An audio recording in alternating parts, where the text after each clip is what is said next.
வணக்கம் சுஜி. வணக்கம் சரண்யா. என்னென்ன சுஜி, நீ காலையில் நான் வாட்ஸ்அப்பில் ஒரு மெசேஜ் ஒன்று பார்த்தேன். வாட்ஸ்அப் என்னென்னா என்கிரிப்ஷன் அப்படின்ட்டு சொல்கிற ஒரு ஆப்ஷனை வந்து நீக்கிட்டாங்களாம். இது உண்மையா? ஆமாம், இது நீங்கள் ஒரு நல்ல கேள்வி கேட்டீங்க. இது இப்போ சமீப காலமாக இது ரொம்ப பேசப்படுது. அதாவது வாட்ஸ்அப்பில் என் டு என் என்கிரிப்ஷனை நீக்கிட்டாங்க அப்படின்னு சொல்லி. ஆனால் அப்படி ஒன்றும் நடக்கலை. அவங்க என் டு என் என்கிரிப்ஷனை நீக்கலை. இது தவறுதலாக பகிரப்படுற ஒரு செய்தி தான் சரண்யா.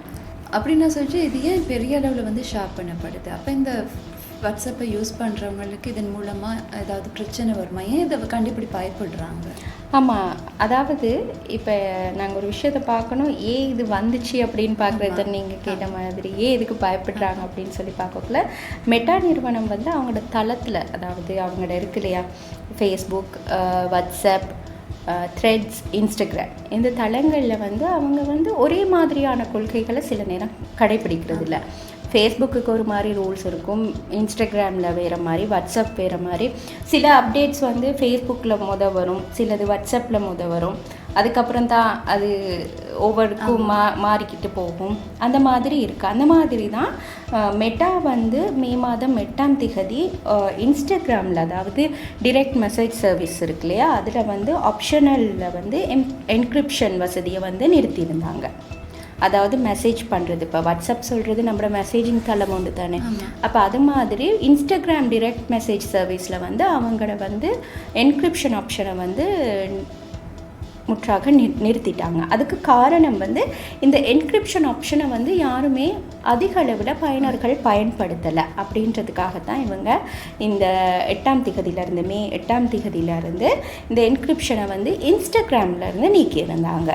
அப்படின்னா சொல்லி இப்போ இன்ஸ்டாகிராம்லேருந்து நீக்கியிருக்காங்கன்னா நம்ம மக்கள் இதை வாட்ஸ்அப்லன்னு சொல்லி பயப்படுறாங்க. அப்படி பார்க்கக்குள்ள வாட்ஸ்அப்பில் இன்னுமே அந்த பாதுகாப்பு காணப்படுதா? ஆமாம், நிச்சயமாக. அதாவது வாட்ஸ்அப்பில் 2016 முதல் இன்று வரை இப்போ வரைக்கும் இந்த encryption, end to end encryption டிஃபால்ட்டாகவே தான் இருக்குது. அது எப்பயுமே இயல்பாகவே செயலில் இருக்கும். இப்போ நீங்கள் ஒரு மெசேஜை ஃபஸ்ட்டாக யாருக்காவது மெசேஜ் அனுப்புகிறனாலும் அதில் விடும். நம்ம யாருமே அது பார்த்துருப்போம். அது டிஃபால்ட்டாக இருக்குது ஒரு விஷயம். அதனால் உங்கள் செய்தி, அழைப்புகள், புகைப்படம், நீங்கள் அனுப்புகிற எந்த விஷயமா இருந்தாலும் அதை ஒரு நாளும் மெட்டா நிறுவனத்தால் கூட, வேறு யாரும் பார்க்குறத விட மெட்டா நிறுவனத்தால் கூட அது பார்க்க முடியாது. அதனால் வாட்ஸ்அப்பில் இருக்கிற அதாவது இந்த என்கிரிப்ஷன் எப்பயுமே இருக்குது. அதாவது அதை நீக்கலை, அது எப்பயுமே இருக்குது. இது சிக்னல் ப்ரோட்டோகால் மூலம் பாதுகாக்கப்படுகிறது. அதாவது இந்த என்கிரிப்ஷன் அப்படின்னு நாங்கள் சொல்கிறோம் இல்லையா, இது இந்த சிக்னல் ப்ரோட்டோகால் மூலம் நீங்கள் அனுப்புகிற, அதாவது நாங்கள் வாட்ஸ்அப்பில் நடக்கிற உரையாடல்களாக இருக்கலாம், எங்களோட ஃபோட்டோஸ் இல்லைனா எங்களோட மெசேஜஸ், வீடியோஸ் எதுவாக இருந்தாலும் அந்த ப்ரோட்டோகால் மூலம் இது பாதுகாக்கப்படுது. இது நீக்கப்படலை. அதனால் அதில் எந்த பயப்படுறதுக்கும் எந்த விஷயமும் இல்லை அப்படின்றது தான் சொல்லியிருக்கிறாங்க மெட்டா நிறுவனத்தாலையும்.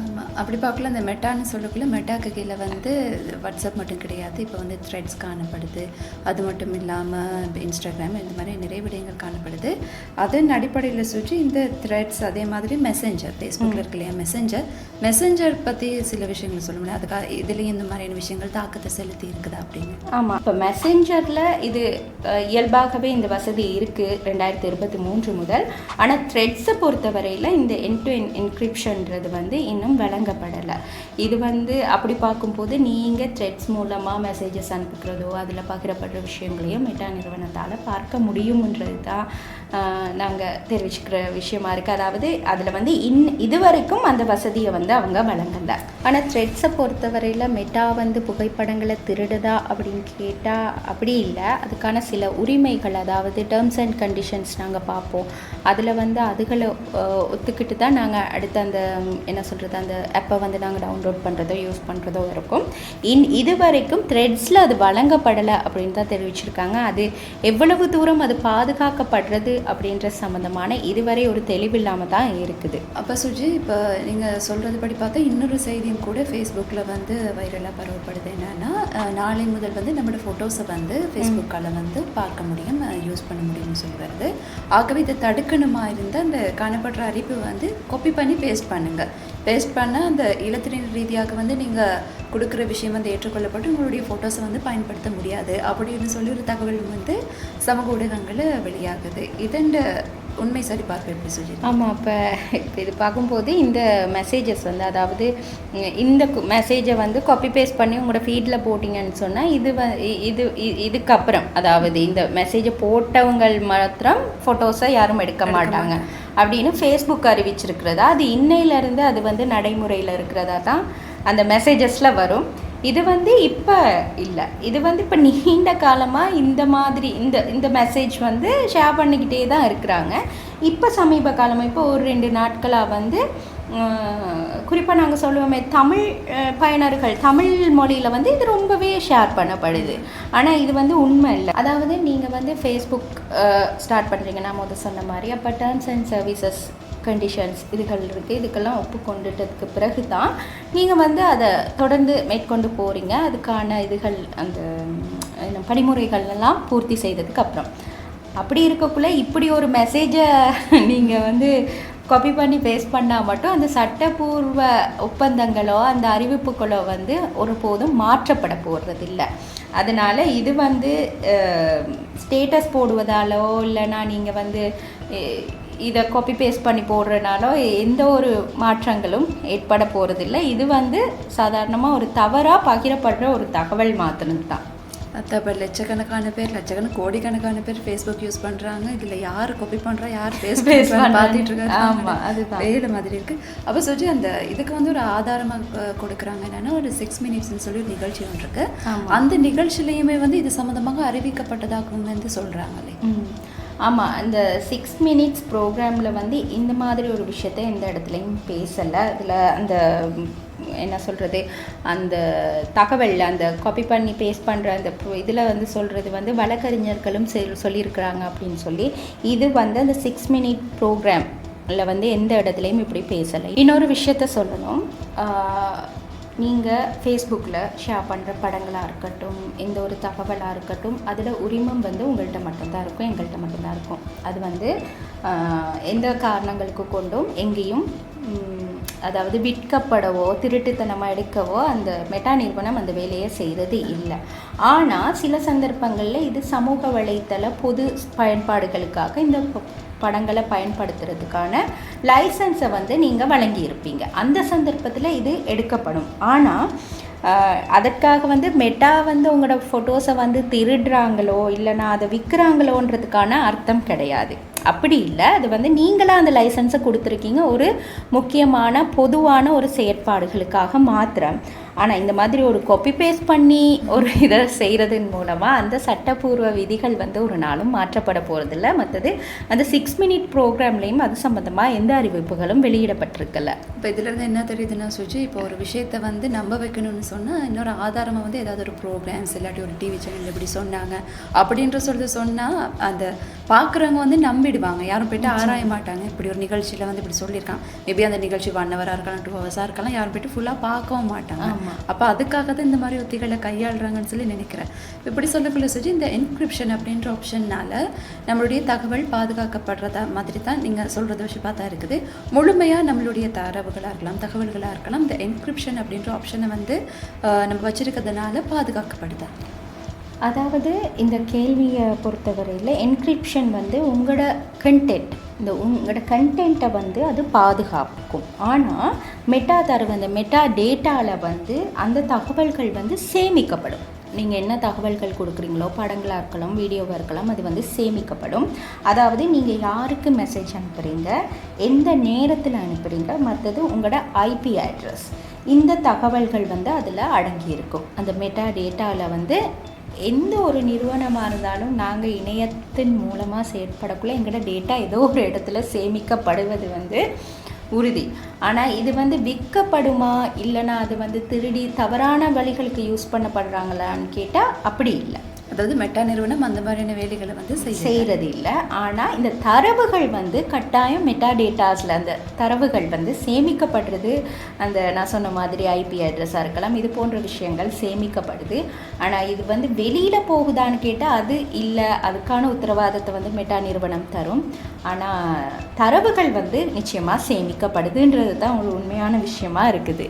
அப்போ இப்படி பார்த்தா சுஜி தொழில்நுட்பம் இல்லாமல் வாழவும் முடியாது, தொழில்நுட்பத்தை பயன்படுத்தாமல் இருக்கவும் முடியாது. அப்படிதான் அதுதான் நாங்கள் வந்து எந்த ஒரு தொழில்நுட்ப விஷயங்களாக இருக்கட்டும், எந்த ஒரு ஆப்பாக இருக்கட்டும், நாங்கள் அதாவது ஆப்பிள் ஸ்டோரில் இல்லைன்னா ப்ளே ஸ்டோரில் போய் டவுன்லோட் பண்ணுறதாகவே இருந்தால் கூட நம்மளோட டேட்டாஸுன்ற விஷயங்களை பார்க்கும்போது அது ஏதோ ஒரு இடத்துல நீங்கள் ஏதோ ஒரு ஆப்பையோ இல்லைன்னா ஏதோ ஒரு விஷயத்துக்கு போகும்போது அங்கே சேமிக்கப்படும். சாதாரணமாக நாங்கள் ஒரு தொழிலுக்காக ஒரு கம்பெனிக்கு போனால் கூட அந்த கம்பெனியில் கூட எங்களோட டேட்டாஸ் இருக்கும்.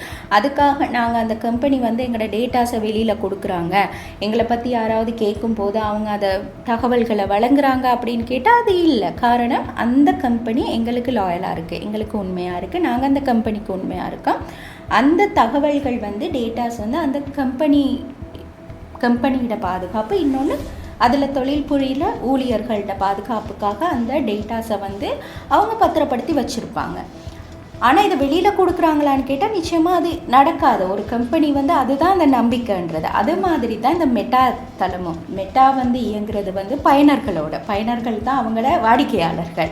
அப்போ அந்த கம்பெனிஸ் வந்து அவங்களோட டேட்டாஸை கட்டாயம் வச்சு, இப்போ பேங்க் எடுத்துக்கோங்க, பேங்க்லேயும் எங்களோட டேட்டாஸ் கட்டாயம் இருக்கும். அது வந்து இப்போ சில நேரங்களில் ஸ்கேம்ஸ் நடக்குது, அதுவும் ஸ்கேமாக நடக்கிறதுனால சரி பண்ணுறது அந்த விஷயங்கள்னால சரி. அதை தவிர்த்து ஒரு நிறுவனமாக கொடுக்குதுன்னு கேட்டால் அது வந்து சட்டப்பூர்வமாக அவங்க அப்படி கொடுக்க மாட்டாங்க. அந்த மாதிரி தான் மெட்டாவும் அவங்களோட கஸ்டமர்ஸ்ன்ற போது பயனர்கள் நாங்கள் தான். அப்போ எங்களோட டேட்டா அவங்ககிட்ட இருக்கிறது ஒரு முக்கியமான விஷயம்தான். ஆனால் அதை வந்து வெளியில் கொடுக்குறாங்கன்னு கேட்டால் இல்லை, அது பாதுகாப்பாக தான் வைக்கப்பட்டிருக்கு. ஆமாம் சுஜி, உண்மையை சொன்னால் அந்த சொந்த செலவில் யாரும் சூனியம் வச்சுக்கொள்ள மாட்டாங்க. அப்படி ஒரு நிலைமை தான் காணப்படுது. என்னதான் நம்ம இப்போ தொழில்நுட்ப யுகத்தில் இருந்தாலும் யாருடைய ரகசியங்களும் வந்து இந்த ரகசியங்கள் ஆதி காலத்தில் ரகசியங்கள் பாதுகாக்கப்பட்டது. என்றைக்கு நம்ம சோஷியல் மீடியா அப்படின்னு சொல்லி வந்துட்டோமோ அன்னைக்கு நம்மளை பற்றி ஏதோ ஒரு விஷயம் எங்கேயோ ஒரு இடத்துல இருக்குது, பார்த்து நாங்கள் மனசில் நினைக்கிற ஒரு விஷயமும் நாளைக்கு அது வந்து எல்லாருக்குமே பொதுவாக நடக்கிற ஒரு விஷயம் தான்.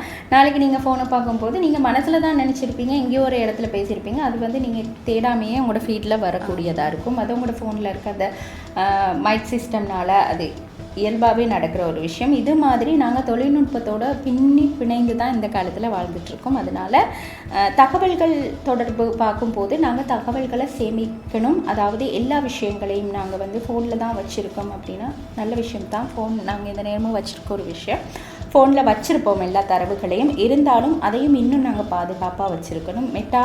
மெட்டான்னு சொல்லும்போது அது ஒரு சமூக வலைத்தளங்களை இயக்கக்கூடிய ஒரு பெரிய நிறுவனம். இந்த நிறுவனத்தில் எங்களோட டேட்டாஸ் கட்டாயம் இருக்கும். நாங்கள் அன்றாடம் பாவிக்கிறோம், வருஷக்கணக்காக பாவிக்கிறோம். நாங்கள் இப்போ பிறக்கிற பிள்ளைகளை பார்த்தா கொஞ்சம் நாளில் அவங்களுக்கு விவரம் தெரிஞ்சோன்னா அவங்க அதை பாவிக்கிறாங்க.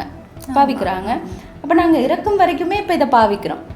இப்போ நாங்கள் பாவிக்கிறது நாளைக்கு நாங்கள் இறக்கும் வரைக்கும் கூட இந்த சமூக வலைத்தளங்களை நாங்கள் பாவிச்சுட்டு தான் இருக்கோம். தவிர்க்க முடியாது. அதனால இந்த பாவனையிலேருந்து மெட்டா நிறுவனத்தினால எங்களுக்கு எந்த பாதிப்பும் இல்லை. அவங்க தரவுகளை சேமித்து வச்சுருக்காங்க. ஆனால் அதுலேயும் நாங்கள் என்னென்ன உள்ளடக்கங்களை கொடுக்குறோன்றதில் நாங்கள் இன்னும் கொஞ்சம் கவனமாக இருக்கணும். இந்த மாதிரி நியூஸ் வரும்போது நாங்கள் வந்து அதிகாரப்பூர்வ இணையதளங்கள், அதாவது நீங்கள் மெட்டா தொடர்பான எதுவும் பார்க்கணுன்னா ஃபேஸ்புக்கில் அவங்களோட நீங்கள் ஃபேஸ்புக்குள்ளேயே போனீங்கன்னா அவங்களோட இணையதள முகவரிகள், அது தொடர்பான எல்லா விஷயங்களையும் நீங்கள் அதில் பார்த்துக்கொள்ளலாம். தவிர இப்படி சமூக ஊடகங்களே தவறான தகவல்கள் வரும்போது கொஞ்சம் கவனமாக இருக்கணும். அது தொடர்பில் தெளிவாக இருந்து செயற்படுங்க. நீங்கள் இது மாதிரி காப்பி பேஸ்ட் பண்ணி செய்யும்போது இது சில வேலைகளில் ஒரு ஸ்கேமாக கூட இருக்கலாம். அதனால் அது தொடர்பில் நீங்கள் ரொம்ப அவதானமாக இருக்கணும். என்ன சொல்றீங்க? ஆகவே மற்றும் ஒரு நிகழ்ச்சியில் மீண்டும் சந்திப்போம். வணக்கம்.